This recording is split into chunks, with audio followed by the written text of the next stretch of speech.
Ryan Swanson, Training and Development Manager here with ProSpot International, and we are here at SEMA 2022, and we are so excited to release our brand new i5s resistant spot welder, which is a new patented weld technology with a trans gun. So this is an upgrade from our i5, but incorporates all the technology that our i4s we released a few years ago has.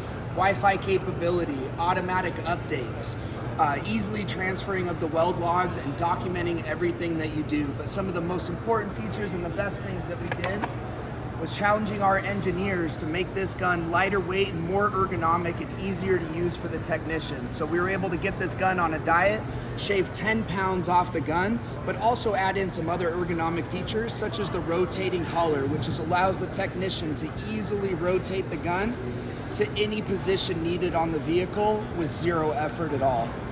The other great part about it is by simply loosening the handle, I can spin the head all the way around so I can weld down low and still be able to see the screen and activate the buttons without having the welder upside down. We redesigned the boom to make it swivel, much more ergonomic friendly for the user. So if you guys have any questions, please come check us out at the ProSpot booth. Reach out to us on Instagram, Facebook, or any of our social media outlets. Ask for questions, we're here. We're excited to release our new i5s resistant spot welder.